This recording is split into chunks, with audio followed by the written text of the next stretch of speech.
Assalamualaikum warahmatullahi wabarakatuh. Salam pembelajar buat teman-teman semua, khususnya untuk teman-teman semua kelas 6, karena pada kesempatan kali ini kita akan membahas masih tentang penilaian tengah semester, yaitu muatan pelajaran tema 7.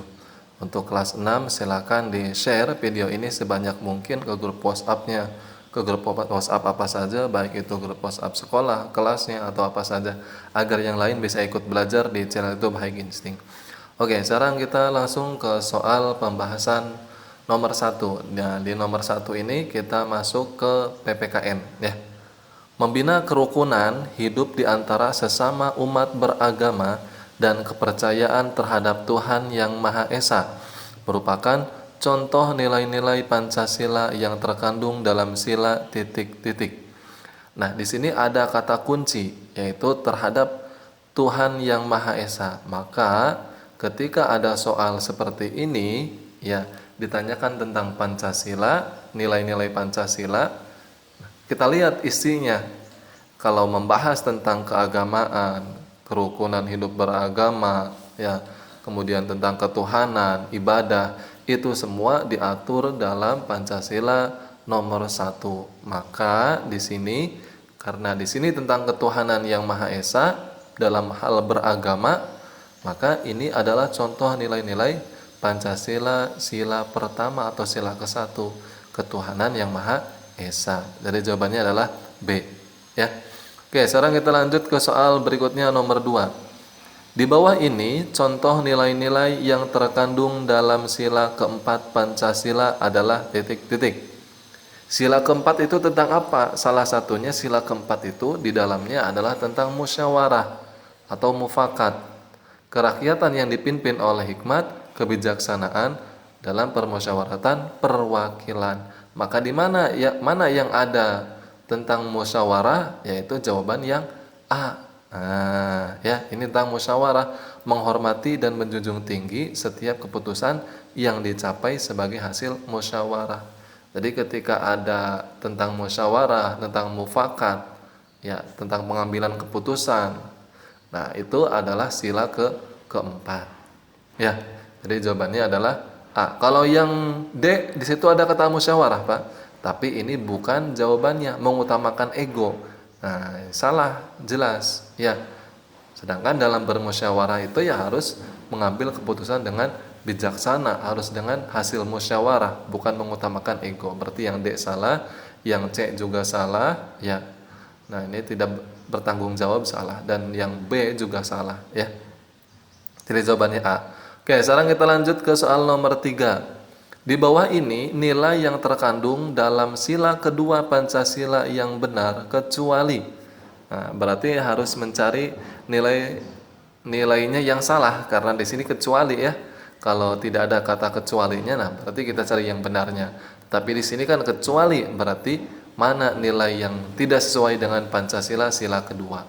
Nah, sila kedua itu apa? 1. Ketuhanan Yang Maha Esa. 2. Kemanusiaan yang adil dan beradab. Ya. 3. Persatuan Indonesia. 4. Kerakyatan yang dipimpin oleh hikmat dan kebijaksanaan dalam permusyawaratan perwakilan. 5. Keadilan sosial bagi seluruh rakyat Indonesia. Yang kedua, kemanusiaan yang adil dan beradab. Berarti tentang apa? 1. Yang A, kita lihat, mengakui memperlakukan manusia sesuai dengan harkat dan martabat. Nah, ini sesuai dengan sila kedua. Nah, ini betul, tetapi bukan ini jawabannya, karena yang ditanyakan adalah kecuali, ya. Kita cek yang B, mengembangkan sikap saling tenggang rasa dan tepat selira. Ini juga termasuk ke dalam nilai yang ada dalam sila kedua, tetapi bukan ini, karena yang ditanyakan adalah yang salah, yang kecuali. Kita cek yang C, mengembangkan sikap semena-mena terhadap orang lain. Nah, ini jawaban yang tidak termasuk ke dalam sila kedua. Nah, mengembangkan sikap semena-mena berarti terhadap orang itu yang semena-mena. Ya, semena-mena. Nah, ya, ini salah, ini bukan sikap terpuji, ya. Nah, jadi jawabannya adalah C. Nah, karena yang ditanyakan adalah kecuali, ya. Oke, sekarang kita lanjut ke soal nomor 4. Keputusan yang diambil harus dapat dipertanggungjawabkan secara moral kepada Tuhan Yang Maha Esa, menjunjung tinggi harkat dan martabat manusia, mengutamakan nilai-nilai kebersamaan dan keadilan, serta mengutamakan persatuan dan kesatuan bagi kepentingan bersama, merupakan contoh nilai yang terkandung dalam sila titik-titik. Nah, kita lihat di sini. Ya, jangan sampai tertipu oleh soal ya. Kita lihat di sini. Nah, mengutamakan nilai-nilai kebersamaan. Nah, kuncinya di sini, mengutamakan nilai-nilai kebersamaan serta mengutamakan persatuan dan kesatuan. Nah, ini sila keberapa nih yang mengutamakan tentang nilai kebersamaan dan nilai persatuan kesatuan?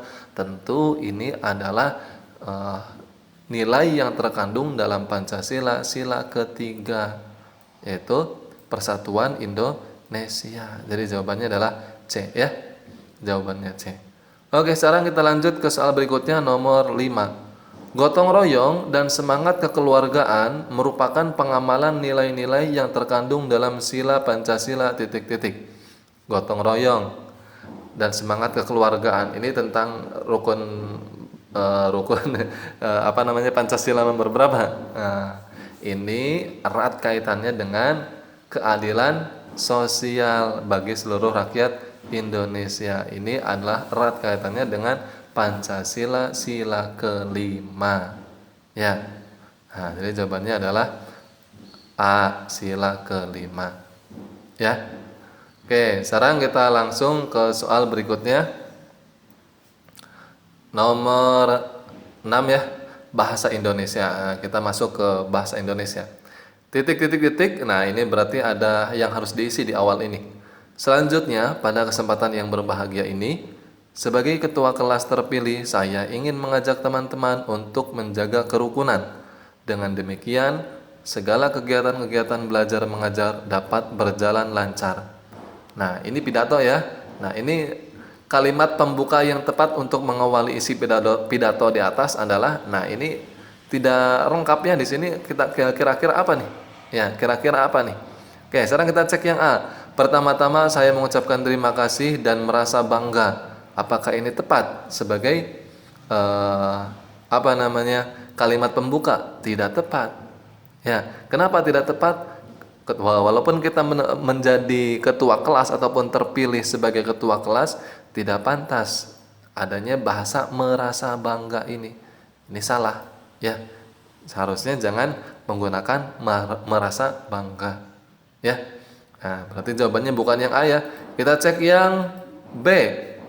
Pertama-tama saya sebagai ketua kelas merasa kagum karena bisa terpilih sebagai ketua kelas. Nah, ini juga salah.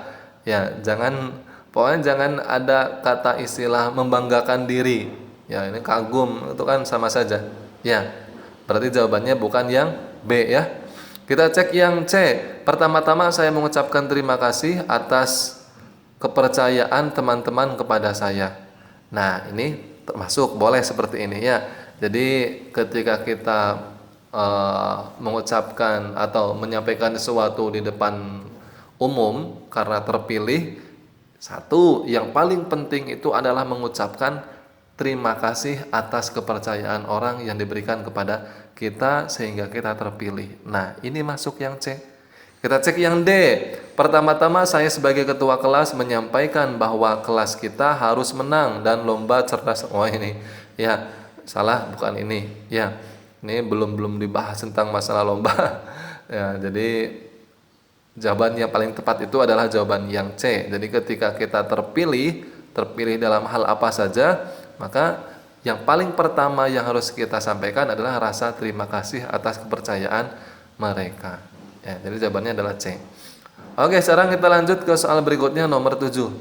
SD Kartini akan mengadakan pentas seni dalam rangka tutup tahun. Acara itu rencananya akan diakhiri oleh seluruh orang tua, siswa, dan beberapa pejabat pemerintah. Ini harusnya dihadiri ya, bukan diakhiri. Kepala sekolah akan memberikan sambutan. Sambutan itu isinya ucapan terima kasih atas kepercayaan masyarakat kepada sekolah dan permohonan restu dan dukungan untuk kemajuan SD Kartini di masa mendatang. Kalimat penutup, ini harusnya penutup ada N-nya. Kalimat penutup pidato yang sesuai dengan bacaan di atas adalah titik-titik. Nah, jadi kira-kira penutupnya ini bagaimana? Ya, sebagai kepala sekolah itu. Oke, kita cek yang A.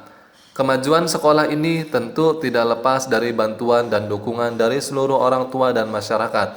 Demikian yang akan saya sampaikan kepada Bapak Ibu wali kelas, Ibu wali siswa, serta para tamu undangan yang sudah berkenan hadir. Nah, ini benar apa salah?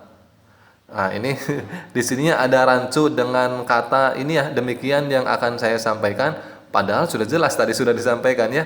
Jadi ini kan yang ditanyakan adalah penutup pidato. Jadi seharusnya demikian yang bisa saya sampaikan, bukan yang akan saya sampaikan ya. Kita lewati dulu yang A. Kita cek yang B. Hadirin yang saya hormati, marilah kita bersyukur karena kita sudah bisa menggelar acara ini. Ini ya mendekati lah, ini juga mendekati, tapi tidak tepat ya. Kita cek dulu yang C. Demikian yang dapat saya sampaikan, mohon maaf bila ada salah kata. Nah, ini adalah termasuk kata penutup. Ya, kalimat penutup. Kita simpan dulu.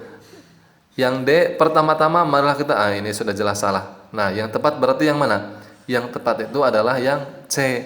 Demikian yang dapat saya sampaikan, mohon maaf bila ada salah kata. Ya, ini adalah jawabannya yang C. Ini adalah kalimat penutup dari pidato. Ya. Kalau yang A jelas salah, di sini demikian yang akan saya sampaikan. Sudah jelas ini adalah penutup, bukan yang akan. Seharusnya demikian yang bisa saya sampaikan. Ya, atau yang B juga ini tidak tepat ya. Jadi yang tepat itu adalah yang C. Demikian yang dapat saya sampaikan. Nah, bukan yang akan saya sampaikan ya. Oke, sekarang kita lanjut ke soal nomor 8. Marilah kita panjatkan puji syukur kehadirat Tuhan Yang Maha Esa atas segala nikmat yang telah diberikan kepada kita semua. Bapak dan Ibu wali murid kelas 6 yang terhormat, UASBN tinggal beberapa bulan lagi.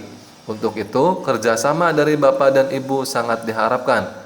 Berikanlah perhatian khusus kepada anak-anak kita agar bisa fokus untuk menyongsong UASBN. Kalimat penutup yang tepat untuk teks pidato di atas adalah titik-titik. Oke, ini berarti tentang UASBN ya, kalimat penutupnya bagaimana? Ini ada pembukanya, ini ada isinya. Nah, penutupnya yang tidak ada, bagaimana penutupnya? Kita cek yang A. Demikian yang dapat saya sampaikan. Saya harap UASBN dapat berjalan dengan lancar dan semoga anak-anak kita berhasil dalam ujian nanti. Nah, ini apakah termasuk penutup? Bisa kita simpan dulu ya. Kita cek yang B. Demikian yang dapat saya sampaikan, semoga desa. Ini bukan desa ya. Sedangkan di sini sedang membahas sekolah di kelas ya. Nah, berarti ini salah, sudah jelas. Ini salah, kita eliminasi. Kita cek yang C. Kiranya ini yang dapat saya sampaikan, semoga Bapak dan Ibu sekalian bisa maklum. Ya, ini mendekati sih. Ya, kita simpan dulu yang C. Kita lihat yang D. Semoga amal Bapak Ibu diterima Tuhan. Ini salah ya. Ini bukan seperti ini. Ya, jelas yang tepat itu adalah yang A ya. Jawabannya yang tepat adalah A. Nah, kenapa yang A? Karena di sini dijelaskan tentang UASBN. Ya, harapan dari guru tersebut agar UASBN berjalan dengan lancar. Ya. Oke, sekarang kita lanjut ke soal berikutnya, nomor 9. Perhatikan pidato di bawah ini. Demikian yang dapat saya sampaikan. Saya harap UASBN dapat berjalan dengan lancar dan semoga anak-anak kita berhasil dalam ujian nanti. Penggalan pidato tersebut termasuk bagian dari titik-titik. Nah, ini kan yang tadi ya, yang di atas. Ya sudah jelas, ini adalah penutup. Nah, berarti jawabannya adalah B, penutup ya.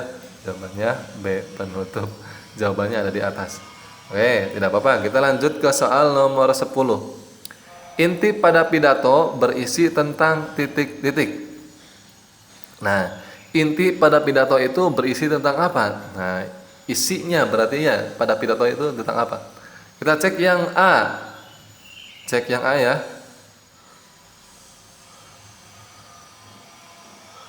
Memaparkan topik permasalahan yang akan dibahas. Oke, kita simpan dulu. Berisikan kalimat sapaan. Ini kan tentang isi ya. Inti dari pidato itu tentang apa? Memaparkan topik permasalahan yang akan dibahas. B. Berisikan kalimat sapaan, selamat pagi, selamat siang, selamat malam, dan lain-lain. Nah, ini sih pembukaan ya. Ini pembukaan, jelas salah ya. Yang B salah. Kita cek yang C. Berisi kalimat salam penutup seperti terima kasih. Ya, ini di bagian penutup ya. Yang D ini juga tidak termasuk ya. Yang D. Berisi pembahasan topik secara lengkap, kalimat ajakan atau bujukan digunakan untuk mengajak pendengar melakukan kegiatan yang diharapkan. Nah, inti dari pidato isinya tentang apa? Nah, jadi jawabannya yang lebih tepat itu adalah yang B. Kegiatan pembahasan topik secara lengkap, kalimat ajakan atau bujukan digunakan untuk mengajak pendengar melakukan kegiatan yang diharapkan. Jadi jawabannya adalah D, nomor 10 ya. Oke, sekarang kita lanjut ke soal berikutnya, nomor 11. Nah, kita termasuk ke materi IPA ya. Di bawah ini cara menyikapi pengaruh dari masa pubertas yang benar kecuali titik-titik. Nah, berarti mana yang salahnya? Kita cari yang salah.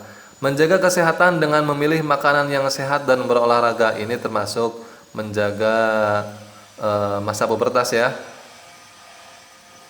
Yang B. Oh, ini yang ditanyakannya kan di bawah ini cara menyikapi pengaruh dari masa pubertas. Ya, ini juga ini salah satu caranya ya. Hati-hati dalam bergaul dengan lawan jenis. Ini juga sama. Ini cara menyikapinya hanya harus hati-hati dalam bergaul ya, terutama dengan lawan jenis ya. Yang C, memakan makanan yang asal enak. Nah, ini salah ya. Jelas makanan-makanan itu kita harus memilih mana yang bergizi, mana yang tidak ya. Nah, berarti sudah jelas jawabannya yang C. Karena yang ditanyakan adalah kecuali. Ya. Kita cek yang D, menjaga kesehatan tubuh ya, ini termasuk ke dalam cara menyikapi pengaruh masa pubertas. Berarti yang salah itu yang C ya. Karena yang ditanyakan kecuali. Oke, sekarang kita lanjut ke soal nomor 12. Masa ketika seorang anak mengalami perubahan fisik, psikis, dan pematangan fungsi seksual merupakan pengertian dari, nah sudah jelas ya, ini masalah ini ya, pubertas, masa pubertas. Berarti jawabannya adalah D, masa pubertas ya. Oke, sekarang kita lanjut ke soal berikutnya, nomor 13. Usia pubertas pada anak perempuan adalah titik-titik. Nah, ini sudah dibahas juga ada di tema 6 ya. Itu perempuan itu ada yang mengatakan mulai dari 8 tahun, ada yang mengatakan mulai dari 9 tahun. Dan di sini 8 tahun adanya. Berarti jawabannya adalah C ya. 8 tahun sampai 13 tahun. Ya, kalau ada di situ 9 tahun, ya berarti 9 tahun ya. Oke, sekarang kita lanjut ke soal nomor 14. Memakai wangi-wangian, tampil lebih modis merupakan ciri-ciri dari titik-titik. Nah, ketika seseorang itu sudah mulai memakai wangi-wangian, tampil lebih modis, ya, mengikuti perkembangan, ya, tampilannya, baik itu pakaiannya atau apa saja. Ini ciri-ciri dari apa? Ciri-ciri dari sindrom pubertas. Nah, jadi jawabannya adalah C ya, sindrom pubertas. Oke, sekarang kita lanjut ke soal berikutnya, nomor 15. Tahapan perkembangan dan pertumbuhan manusia umumnya terbagi menjadi titik-titik. Nah, ini kan biasanya manusia itu kan dari bayi ya, bayi kemudian menjadi anak-anak, dari anak-anak kemudian berubah menjadi remaja, dari remaja menjadi dewasa, dan setelah dewasa kemudian usia lanjut. Nah, bayi di sini ada tidak tahapan pertamanya? Nah, kalau tidak ada berarti dari balita dulu. Nah, berarti jawabannya adalah C. Balita kemudian menjadi anak-anak, setelah anak-anak berubah menjadi remaja, setelah remaja berubah menjadi dewasa, setelah dewasa menjadi usia lanjut, terus sampai tua sampai lanjut ya. Jadi jawabannya adalah C ya. Oke, sekarang kita ke soal nomor 16, ini masuk ke IPS. Di bawah ini nama negara yang masuk dalam wilayah Asia Tenggara kecuali. Nah, Asia Tenggara kecuali, yang tidak termasuk ke dalam Asia Tenggara, kira-kira yang mana? Iya, yang tidak termasuk ke dalam wilayah Asia Tenggara itu adalah Cina. Cina ini bukan Asia Tenggara, ya. Asia Tenggara kan ada Malaysia, ada Thailand, ada Singapura, ada Filipina, ada Vietnam, ya. Kemudian ada Laos, ya. Tuh, ada Brunei Darussalam. Nah, jadi harus dihafal ya nama-nama Asia Tenggara atau ASEAN. Dalam hal ini kan di bawah organisasi ASEAN, Asia Tenggara, ya. Oke, sekarang kita lanjut ke soal berikutnya nomor 17. Contoh kerjasama ASEAN dalam bidang pendidikan ialah kecuali titik-titik. Nah, ini kerjasama ASEAN dalam bidang pendidikan, kecuali berarti yang tidak termasuk ke dalam kerjasama dalam bidang pendidikan, yang salah. Kita cari yang salahnya, ya. A. Pertukaran pelajar antar negara anggota ASEAN. Ini termasuk ke dalam kerjasama bidang pendidikan. Ya, biasanya itu suatu negara itu pasti melakukan pertukaran pelajar, ya, untuk meningkatkan pendidikan terutama seperti itu. Kita cek yang B, peningkatkan kualitas sumber daya manusia. Ini juga termasuk ke dalam bidang pendidikan, ya. Kita cek yang C, pembentukan kurikulum sekolah di negara-negara ASEAN. Nah, ini tidak, ya. Kurikulum itu diserahkan ke dalam negara masing-masing, pada negara masing-masing, ya. Jadi jawabannya adalah C, ya. Jawabannya adalah C.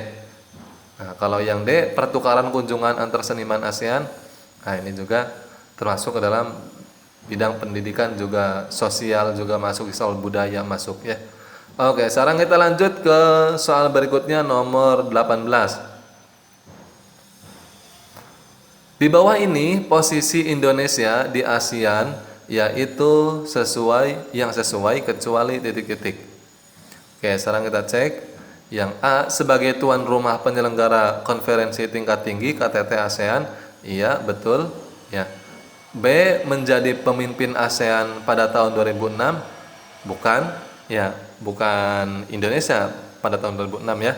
Kemudian C, sebagai koordinator dalam pelaksanaan KTT ASEAN bersama negara luar. Betul. Mengusulkan pembentukan komunitas keamanan di Asia Tenggara. Betul. Karena di sini yang ditanyakan kecuali, berarti jawabannya adalah B, menjadi pemimpin ASEAN pada tahun 2006. Ya. Oke, sekarang kita lanjut ke soal berikutnya nomor 19. Kawasan bebas senjata nuklir di Asia Tenggara, Treaty on Southeast Asia Nuclear Weapon Free Zone. Ya, disingkat menjadi CEAN-WFZ, ya, adalah instrumen politik untuk melakukan kerjasama dalam bidang titik-titik. Nah, ini dalam bidang apa? Ya, di sini kan jelas sudah ada kata nuklir. Kalau nuklir itu kan berarti tentang keamanan, ya. Berarti jawabannya adalah B. Nah, jawabannya B, tentang politik dan keamanan.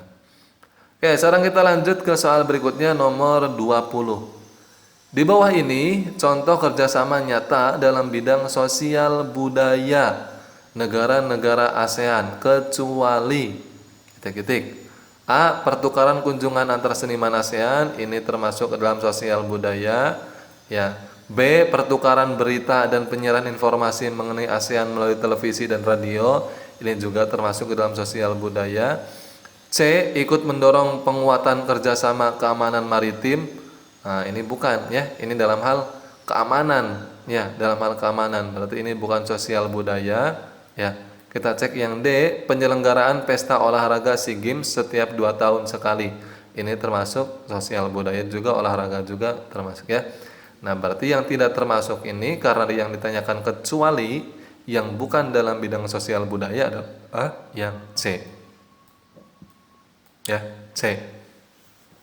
Ikut mendorong penguatan kerjasama keamanan maritim. Oke, kita masuk ke soal 21 tentang SBDP. Lagu Gundul-Gundul Pacul diciptakan oleh Gundul Pacul Jul. Siapa yang menciptakannya? Iya, Harjo Subroto. Nah, jawabannya adalah D, Harjo Subroto. Nomor 22. Di bawah ini ciri tangga nada diatonis mayor kecuali titik-titik. Nah, kecuali yang bukan termasuk ciri tangga nada diatonis mayor itu adalah dia di awalnya diakhiri dengan nada fa. Nah, ini bukan ciri-cirinya, ya. Jadi jawabannya adalah D. Nah, ini ada gambar ya. Nama tarian yang sesuai pada gambar di atas adalah titik-titik. Nah, ini menurut teman-teman ini gambar tarian apa? Nah, harus tahu ya gambar tarian jaipong bagaimana, gambar tarian kecak bagaimana ya. Terus gambar tarian yang lainnya bagaimana. Nah, ini adalah gambar tarian gandrung. Ya, jadi jawabannya B, gambar tarian gandrung. Oke. Sekarang kita lanjut ke soal berikutnya nomor 24. Sebuah tarian tradisional yang berasal dari Riau. Yang benar adalah titik-titik. Nah, dari Riau itu yang mana? Iya, dari Riau itu yang A jawabannya ya. Jawabannya A. Nah. Oke, sekarang kita lanjut ke soal nomor terakhir. Tari legong dimainkan dengan alat bantu yaitu titik-titik. Nah, tari legong ini alat bantunya adalah berupa kipas. Ya, kipas yang dipegang oleh tangannya, di kipas-kipas. Nah, ini seperti ini ya. Nah, jadi jawabannya adalah kipas C. Oke. Mudah-mudahan bisa bermanfaat buat teman-teman semua. Jangan lupa di-share video ini sebanyak mungkin ke grup kelasnya, grup apa saja agar yang lain bisa ikut belajar di channel YouTube Haginsing. Terima kasih. Mudah-mudahan teman-teman semua mendapatkan nilai yang bagus sehingga mendapat peringkat juga di kelasnya ya. Salam pembelajar. Wassalamualaikum warahmatullahi wabarakatuh.